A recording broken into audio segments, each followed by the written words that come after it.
நீ என்ன ரூபத்தோடு வருவாய்? அண்ணா என் அருமையண்ணன் பாசத்திற்கும் நேசத்திற்கும் உரியதோர் அண்ணனாகி இந்த பீமசேனனே ஒரு ரூபத்தோடு சொல்கிறேன் என்று சொல்லிவிட்டார். அப்படி இருக்கின்றபடியினாலே நானும் உங்க தம்பி நானும் ஒரு ரூபத்தை தேர்வு செய்துதான் ஆக வேண்டும். அதனால அண்ணா எனக்கு ஒரு ரூபம் தெரியும். என்ன ரூபத்தோடு வருவது தெரியுமா? வேடியாக ரூபம் கொண்டே வேடியாக ரூபம் கொண்டே ரூபம் கொண்டே ரூபம் கொண்டே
அதாவது என்ன ரூபம் நீ என்ன செலக்ஷன் பண்ணி வச்சிருக்கிற? அதானா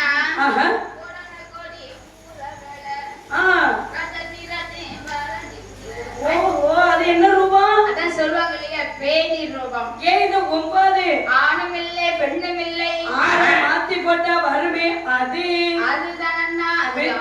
எப்படியம்மா எடுக்க முடியும்? அண்ணா மிஸ்டர் மிஸ்ஸஸ் மிஸ்டரும் அல்ல மிஸ்ஸஸும் அல்ல ரெண்டு கேட்ட. ஏன்னா எனக்கு அந்த ரூபாய் எப்படி கிடைச்சது தெரியுமா? ஏ தம்பி அதாவது ஆணா இருக்கக்கூடிய நீ ஒரு பெண்ணாய் ரூபாய் எடுப்பேன் என்று சொன்னால் கூட பரவாயில்லை. ஆனா ஒரு திருநங்கையாய் செல்வேன் என்று சொல்கிறாயே தம்பி. அண்ணா அந்த ரூபாய் எப்படி கிடைச்சது? இது இந்த கதை எப்ப நடந்தது? அது ஒரு கதை, பெரிய சோக கதை. சின்னதா சொல்லு தம்பி, பெருசாலாம் சொல்லாத. சின்னதா சுருக்கம் சொல்லட்டுமா? சின்னதா சொல்லு, ரசிக்கிற மாதிரி ருசிக்கிற மாதிரி சொல்லு. அண்ணா அந்த திருவள்ளுவரை வெல்ல வேண்டும் என்று சொல்லி வாசுவதம் பெற வேண்டும் என்று சொல்லி அருச்சுவன் தவமர்க்க சொன்னல்லவா? ஆமா. சரவணபகின் பக்கத்திலே. ஆமா தம்பி. கடுமையா தவ இருந்தே சிவனை கண்டேன், பாசுவ அஸ்திரத்தையும் பெற்று அப்படி பெற்று விட்டு தேவநாட்டிற்கு போனேன். ஏன்னா நான் தவம் இருக்கும் போது என் தந்தையாக இந்திர பகவான் பரிசோதனை செய்து பார்த்தார். அதனாலதான் பரிசோதனை எடுத்து நான் வெற்றி பெற்றேன். பாத்தீங்களா? அதை கண்ட எங்க அப்பா வரும்போது தேவநாடு வந்து விட்டு செல்லப்பா என்று சொல்லிவிட்டு போய்விட்டார். சரி. அதன் பிரகாரமாக எங்க அப்பா கூப்பிட்டாங்க, போகாம இருக்க முடியுமா? தந்தை சொல் மிக்க மந்திரம் இல்லை. அப்பா கூப்பிடும் போது போகாமல் இருக்க கூடாது. நீ சென்றாயா தம்பி? கண்டிப்பா உடனே சென்றான்னா. சரி. அவன் நிறைவேறிய உடனே புஷ்பரதம் வந்தது. அதை ஏறி அவன் தேவநாடு சென்றேன். சரி சரி. அப்பா என்ன வரவேற்பு திரும்ப தேவசபை. தேவசபைன்னா சும்மாவா? நாட்டிய மாதர்கள் நடனமாட ஊர்வசி மேடக ரம்பை திலத்தொகை நாட்டுகள் நடனமாட மிருதக வாசிக்க அதை பார்க்க ஆட நான் பார்க்க நான் ஒரு ஆட்டம். நீ பார்க்க உங்க அவங்க ஆட நீ பார்க்க நீ பார்க்க உங்க ஆட. அப்ப கொஞ்சம் ஆடுங்க பாப்போம். சரி. அப்படி நல்ல தரிசனம் எல்லாம் பார்த்து விட்டு கொஞ்சம் தூக்கம் வரலையா? ஆமா நிச்சயமா. அதாவது எவ்வளவுதான் ஒரு ரசனையான கலையாவே இருந்தாலும் ஒரு குறிப்பிட்ட நேரம் தானே பார்க்க முடியும். நிகழ்ச்சி எல்லாம் முடிந்ததுக்கு அப்புறம் எப்படி இருந்தாலும் கொஞ்சம் ஓய்வு எடுக்க வேண்டியது அவசியம். எனக்கு என்ற ஒரு மண்டபம் வந்து தனியாக எங்க அப்பா அமைச்சிருந்தாரு. சரி. அந்த மண்டபத்திலே சென்று நான் நித்திரை செய்து கொண்டு இருக்கிற நேரத்திலே என்ன தெரியுமா? என்னமா? அந்த சாம வேளையிலே வேளையிலே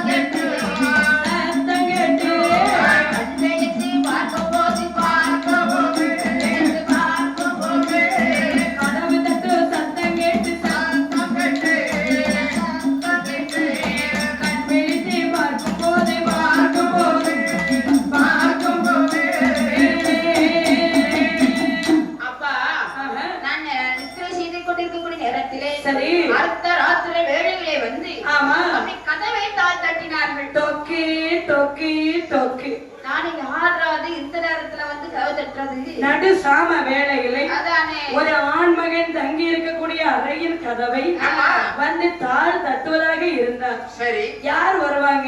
அதானே என்னவா இருக்கும்? ஒரு நேரம் பான் பராக்கு வாங்க வந்திருப்பாளா? யாரும் கதவை திறந்து பார்க்கணுமே. ஆமா, என்று கதவை திறந்து பார்க்கின்ற போது நம்ம அப்பா திரு சபையில நடனமாடக்கூடிய ஊருஷி அம்மா என்னாங்க. ஓ, அந்த பொண்ணு. அப்ப நான் நினைத்தேன், என்ன? அப்பாவுக்கு பணிவிடை செய்யக்கூடிய பணிப்பெண். ஆமா, நமக்கு ஒரு தாய் மாதிரி தானே. நிச்சயமா நிச்சயம். அண்ணி என்று வணக்கம் என்று கூப்பிட்டேன். மேளக்கலைஞர்கள் உடனடியாக கோவிலுக்கு வருமாறு அழைக்கிறார்கள். மேளக்கலைஞர்கள் உடனடியாக கோவிலுக்கு வருமாறு அழைக்கிறார்கள். அதனால வாங்க அம்மா என்று வணக்கம் என்று சொல்லி பாருங்க. சரி, ஊர்வசி வந்ததே. ஆமா, அம்மா வாங்க அம்மா. வந்தேன் வந்தேன். என்னது அம்மாவா? அடே அர்ச்சனா, என்ன தின்ன முறைக்கு நான் யாரு? ஒரு நடுசாம வேளையிலே இரவு எத்தனை மணி ஆகின்றது? 12 மணி. 12 மணி வேளையிலே ஒரு ஆண்மகன் இருக்கக்கூடிய இடத்திலே ஒரு அழகான பெண் வந்து கதவை தட்டினாலே, ஆனால் அவ எதுக்கு கூப்பிட்டு இருப்பா? எதுக்கு கூப்பிட்டு இருப்பா? ஒருவேளை சுண்ணாம்பு தரா, ஒருவேளை சுண்ணாம்பு வாங்குறதுக்கு நான் என்ன வெத்தலை வாங்க தள்ளிட்டு இருக்கிறேன். ஒருவேளை ரூம் மாறி தட்டினாங்க, ஒருவேளை ரூம் கதவு மாறி தட்டிட்டீங்களா? ஐயோ, அப்படியெல்லாம் கிடையாது. உன்னுடைய ஆண் தன்மையை நாடி வந்தேன் அர்ச்சனா. ஐயோ அம்மா, நீங்க யாரு? எனக்கு ஒரு தாய் மாதிரி இல்லவா? நீங்க இப்படி தகாத வார்த்தைகளை பேசலாமா? அடே அர்ச்சனா, அந்த சாம வேளையிலே உன்னுடைய ஆண் அழகை கண்டு உன் ஆண் தன்மைக்காக நான் தேடி வந்த என்னை பார்த்து அம்மா என்று அழைத்தாயே அர்ச்சனா. எனக்கு கிடைக்காத இந்த ஆண் தன்மையானது இனி வையகத்தில் எவனுக்கும் கிடைக்காமல் ஆணும் இல்லாத பெண்ணும் இல்லாத பேடியாக போ என்று சாபத்தை கொடுத்து சென்றார் ஊர்வசி. சரிதான், சாபத்தில் வளர்ந்தாங்க. எனக்கு இந்த சாபம் கிடைத்தது. அதானே மறுநாள் அதிகாலையை தந்தை வந்து பார்க்கின்ற போது நான் இந்த ரூபத்தோட இருந்தேன் பாருங்க. எப்படி இருக்கு? எனக்கு பெரிய சாபம் மாத்தி கொடுத்தாங்க. ஆமா, ஒரு பக்கம் பார்த்தா மீச, ஒரு பக்கம் பார்த்தா ஒண்ணும் இல்ல, ஒரு பக்கம் பார்த்தா சேலை முந்தாடு, ஒரு பக்கம் பார்த்தா சட்டை காலரு, ஒரு பக்கம் பார்த்தா கிராப்பி, ஒரு பக்கம் பார்த்தா கொண்டை. இந்த ரூபத்தோட வெளியே போனா வெக்கமா இருக்காது. நானும் வெளியே போக முடியாம அரண்மனைக்குள்ளேயே வெக்கப்பட்டு உட்கார்ந்துட்டு இருந்தேன் அண்ணா. அப்படி இருக்கும் போது என் தந்தை வந்து என்னை பார்த்தால் பாருங்க, இந்த சாபம் எப்படி வந்தது என்று கேட்க நான் ஊர்வசியை சொல்ல, உடனே தந்தை ஊர்வசி அழைத்து, ஊர்வசி என் பிள்ளைக்கு பிரதி சாபத்தை கொடுத்தார். ஐயா, பிரதி சாபமா? ஆமா. சரி, இவ்வளவு தூரம் சொல்றீங்க. நானும் ஏதோ ஆசைப்பட்டேன், ஏதோ ஆதங்கப்பட்டேன், கோவப்பட்டு அதே வேகத்துல சாபம் போட்டு விட்டேன். சரி, நீங்கள் என்னுடைய எஜமானர் பிரதி சாபம் என்று கொடு என்று சொன்னபடியினால, அதாவது இன்றைக்கு இந்த அர்ச்சன மகாராஜாவை விட்டு இந்த ரூபம் விட்டு செல்லும். ஆனால் இவருடைய வாழ்விலை என்றாவது ஒரு நாள் இந்த ரூபம் இவருக்கு தேவைப்படுமே. ஆனால் அவர் என்னை நினைத்து மந்தாடி வணங்கினாரே, ஆனால் ஒரு வருடம் இவரோடு இந்த ரூபம் பற்றி பிடிக்கும் என்று சாபம் கொடுத்தார்கள். இந்த கைவசம் அந்த சாபம் இருக்கிறது. அந்த சாபத்தை கொண்டு ஒரு வருடம் அக்கியாத வாசத்தின் அழகாக கழித்து விடுவேன். அந்த மச்ச நாட்டு அரசன், சரி, அவருக்கு ஒரு மகள் இருக்கின்றாள். ஆமா, அது வரைக்கும் தெரிஞ்சு வச்சிருக்கேன். நான் தான் இந்த ஊர் நாட்டுக்கே சென்று வந்தேன். ஆமா, இருந்தாலும் அவர் பேரு உத்தரை குமாரி. அவன் யார் வீட்டுல எத்தனை பொட்ட பிள்ளை இருக்குன்னு உனக்கு மட்டும்தான் தெரியும். அண்ணா, மோசமான ஆளு நீ. நீ ரொம்ப மோசம் எல்லாரும் சொல்லுவாங்க. அப்படி கிடையாதுன்னா, எனக்கு கொஞ்சம் வீக்கு தான். என்னது வீக்கு? கொஞ்சம் லேடிஸ் விஷயத்துல வீக்கு தான். லேடிஸ் விஷயத்துல நீ ரொம்ப ரொம்ப வீக். ரொம்ப வீக்கு. இனிமே அந்த மாதிரி வீக்கா இருக்காது. ஆனா இப்ப அப்படி கிடையாதுன்னா, என்றைக்கு நம்முடைய மனைவியாகிய பாஞ்சாலிகளை சபையில வைத்து புகழ் உரித்தானோ அந்த துரியோதனன், அன்றைக்கு என் மனதிலே வந்தது வைராக்கியம். அந்த துரியோதனை என்றைக்கு கொன்று குவிக்கின்றேனோ அதற்கு பின்புதான் மற்ற விஷயங்கள். ஏ தம்பி, இந்த வைராக்கியம் எப்பவும் அணையாத தீ மாதிரி இருதயத்துல கொழுந்துட்டு ரத்தத்திலே ஊறிவிட்டதுன்னா ரத்தத்திலே ஊறிவிட்டது. ஏ தம்பி அர்ச்சனா, அண்ணா, இப்ப எனக்கு ஓரளவுக்கு நம்பிக்கை வந்துருச்சு.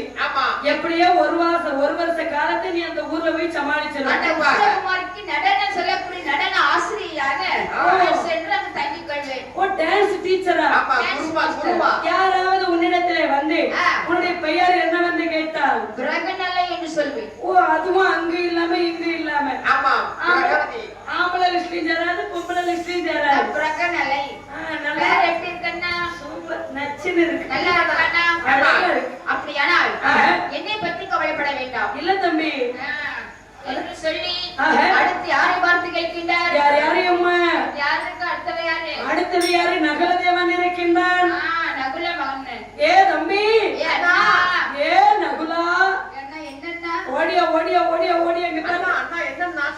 இங்க வா, நம்ம அண்ணா தர்மண்ணா கூப்பிடுற